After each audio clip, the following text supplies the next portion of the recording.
Hey everybody, it's Friday night in the shop. How you guys doing? We're coming up on some of the last videos outside. I mean, if I'm running a saw or testing, I'll be outside, but winter's coming. This world is a giant, giant place. I was comparing notes with my buddy Vince, and he lives in the high desert of Nevada, and he was stocking firewood the other day, and he said it's getting cold. And well, friends, we've almost reached his winter cold here, the coldest he'll get, and we're just getting into it. So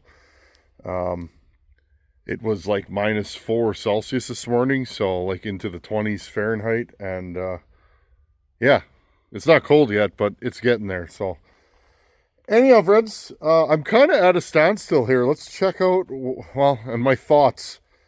I've been looking at the 278 bad idea saw, and well, let's talk about it. I'll get you guys on the tailgate and let's talk about this. I think I'm gonna turn the light on. There we go. Okay, my 278 bad idea saw. I'm at a standstill, not because of the saw. You guys know in the last video I showed you that I thought it was done. Now, the farther I get into this, the more I'm like, yeah, maybe I need to change this. So I'm gonna take this off. Piston's on there. So guys, I'm gonna show you something here. I mean, I'm kind of where I need to be. I've made a few miscalculations though. And again, this piston fits in here beautifully now. Okay, sorry, right here, friends. This piston fits beautifully in here. It gets hung up right here, friends. Now, I'm not sure. And I've polished in here, and I'm not sure, friends, but I can't, you guys see that little mark there? I think somewhere in the machining process, I may have taken the cylinder out of round, making it so thin. I think what ended up happening is when I cut this to 100 thousandths, I think it relaxed a bit and went in. Now, the problem with that is that it's got a little movement at the top here, but at the bottom it has none.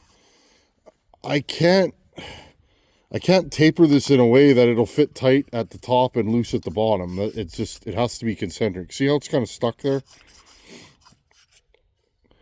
But it pretty much only gets stuck when you turn it, okay? It's good there. But anyways, it's kind of what I've been working on here. I'm like, well, I gotta make it consistently. See that? Do the drop test or plunk test, whatever you want to call it, okay? I think a plunk test is ammo, actually, but... okay, it goes this way. It has its, like right there, look, it's stuck, okay? I think this relaxed, okay? I think I cut this too thin, friends. I really do. It's like 100 thousandths now, okay? And again, this has not been an easy build, trials and tribulations. So I'm still on the fence about this, okay?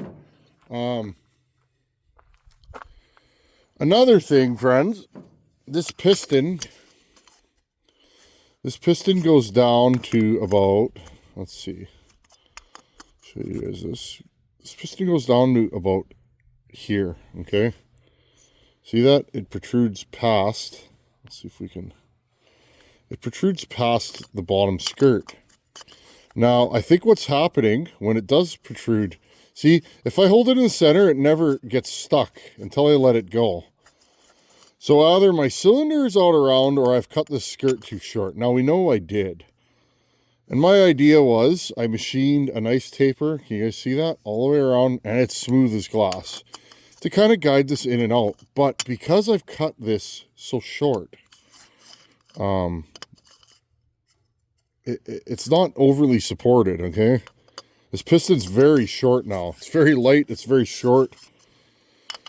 So what I'm thinking, now I have another cylinder, and that'll be the third or fourth one I've cut for this project. Now that I have my overall measurements, I know how thin I want to make this. Okay. I think what I may end up doing is taking yet another cylinder. I actually have a used cylinder that's in mint shape. I think I'm going to take that used cylinder, and it's just a junk, no-name used cylinder, and I think I might measure all this, cut my base, and leave this as long as I possibly can so that this piston never falls out. Also, I think I'm going to take this back to 150 thousandths, because I never had this problem until I cut it really thin. And again, I would never do this. This is just a can I, not a should I. Should never do stuff like this to a saw, but it's fun, isn't it? Okay, so it's kind of where I'm at. I'm pretty happy with my timing. I wanted to get this to like 102, but I don't think I can ever get there. The other thing is, I don't have a ton of cylinder head left. Okay, it just fits inside there, and I showed you guys that before. Okay, I would like to adjust my head. Okay, I would like to be able to put this higher so that my cylinder head fits on there a little bit better. Okay, so I need a taller cylinder. This one, I cut it down, but I think I think what I'm doing with the next cylinder, and I could do this in a night, no problem now, barring any unforeseen issues. I think what I'm going to do is I'm going to take the head of the cylinder and I'm going to cut it off one pass at a time. That'll take me a while. Okay, I will hack off the fins, and then I will start machining the middle until I hit the exact top where the cylinder touches the squish band, and I'm going to cut it exactly at the squish band to give me the maximum height for my cylinder. And then what I'll do is I'll take measurements, I'll mic it. And again, it's hard to mic things on this from here to here because I've cut everything. Everything is out of whack. Okay, but what I can do is I can measure the top of my piston and measure the new cylinder once I cut the top off, and then I can do some math because I'm going to set the base first. Okay, I'll chuck it in my lathe, I'll set the base first, square everything up, and then I can measure everything off my nice square base, cut the top off, and then adjust my squish. A couple of you guys mentioned solder, not using it. I thought that was a crazy idea. My buddy Scott's been doing it, and he said it works fine. The melting point of common solder is like 350 to 375. A chainsaw head should never get that hot. Not even close. Like 100 degrees less than that. So it shouldn't melt, but I could foresee it misshaping. But if a buddy says he's done it and it works, who am I to question him, right? I think we all go too far into the weeds. If somebody says something works, try it. And that's why I was going to try that. Now, okay, so we got that all dealt with. I could also buy, I'm looking online for a sheet of copper or brass. I'm finding it in like 40,000th depths. So if I had everything cut, okay, I could set my squish with a head gasket that I'd make, and or even a brass head gasket. Muffler cement would probably work. The way this is now, probably that high temp copper silicone, you could probably seal this up. I'm sure it would last, because remember, this goes into the cylinder, so this would glue together nicely. The reason why I'm at a standstill, friends, is my Fordham. I've been using this thing for years. I smoked another shaft. What happens with a Fordham, you can't use a Fordham on steel. I've done that before and broke my shaft. You got to be careful. If you stop it for even a second or bog it down, the end breaks off. Okay, Fordhams are good for wood, aluminum, plastic. And what happens is I caught this in my shirt, friends, and stopped it and broke it. I think I have a spare somewhere, but I ordered a new shaft end, and our mail system is in shambles right now. They're on strike again, and whatever you think of that, I'm not going to comment. But yeah, we're the mail is really backed up. I'm waiting for truck parts, etc., etc. I keep getting comments about 385 pistons. Now, I didn't have a 385 piston, but I totally forgot, friends. I was looking on the shelf. I have a 385. I forgot I even had this saw. I've had this saw for 6-7 years, friends. I never touched it. It's a 385. I don't even know where I got it from. I think I traded junk saws for junk saws, and Buddy gave me this one. I bought a new wrap for it. OEM top cover. There was a sale at, I can't even remember where I got it from. Probably the Duke, one of those fellers. And I bought a recoil and a top cover because all this stuff was missing. Now, friends, this is a complete 385. In fact, it would probably run. It's got a carburetor. I have the air filter, or most of the air filter. Here's the piston that I took out of it. Starting to get some blow by, you can see it, but I mean, again, I took the top end off this years ago. Bottom end looks like brand new. There's no discoloration. It's not overly dirty. Bearings feel good. But yeah, friends, I never did anything with this. And I think it was, you know, and I want to thank you guys personally, because this is directly you guys coming here to this channel. When I got this saw, I had to buy these parts in stages because I couldn't afford, you know, $100 for an OEM recoil, $100 for top cover, $60 for a wrap or whatever, friends. That was a lot of money to me for a chainsaw. And so I remember I bought a part here and a part there. I think I did a video on this years ago. But so I just want to thank you guys that your support of the channel is like, I am 100% funded by YouTube, basically. You know, Wolf Creek helps me out with parts, but other than that, it's you guys watching the channel. So anyways, friends, I pulled this thing out and it's kind of piqued my interest again. I would like to rebuild this as a 385 just because everybody's got a 390. I think I was looking for a used chain brake. There's no 385s in my region. I've never seen one. I've never touched one. I've never run one. I hear these things are pretty nuts. I've always heard that these things are very strong. Look at the cylinder on this thing. It's brand new OEM looking, like there's nothing wrong with it. So anyways, maybe I look through my parts. Maybe I think this saw is OEM gaskets and bearings only. Maybe I'll have to ask Ryan at Wolf Creek what he has for these. Maybe there's an aftermarket option. 6 years ago there wasn't, as far as I know. But I mean, even the piston is, I could reuse this. Just put some new rings on it and send it. But anyways, friends, I keep getting comments. Sorry, I kind of go off on these little roads. Who knows where I'm going or what I'm talking about. I have no idea half the time. I keep getting comments about you should use a 385 piston. It's 54 mil. You know what, friends? It's too bad because look at the height difference. Okay, that in my 278 XP saw, if I could fit this piston in that saw, okay, there is like roughly, well, look,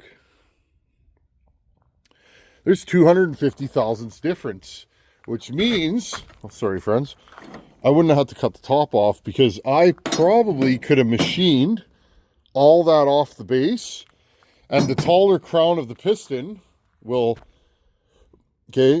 cover the exhaust port longer, which means I probably would have had the perfect timing, and all this would have been for nothing. But there's those of you out here that know where I'm going with this. The problem is 12 millimeter wrist pin. This is a 13 millimeter. Okay. Now, if a guy was a good machinist, better than me, you could probably, I've never tried, I should look at what kind of reamers I have. If you had a really good, strong reamer, you could probably ream this wrist pin. How would you do that, friends? Yes. You would ream this wrist pin and make spacers. Okay? You'd make a spacer, a sleeve that goes into the piston here and here. Okay? And then you'd push your 12 millimeter wrist pin through. This is a 13 millimeter wrist pin. That is the problem. The problem is there's not a 54 millimeter bore usually gets a 13 millimeter wrist pin because it's a big saw and they don't want you to snap off the top of the cylinder. Okay, it makes sense. Reliability, not ultimate performance. One of the reasons why the 66 Magnum is such a strong saw is because it has it's 92 cc's and it has a light piston, light internals, and a lightweight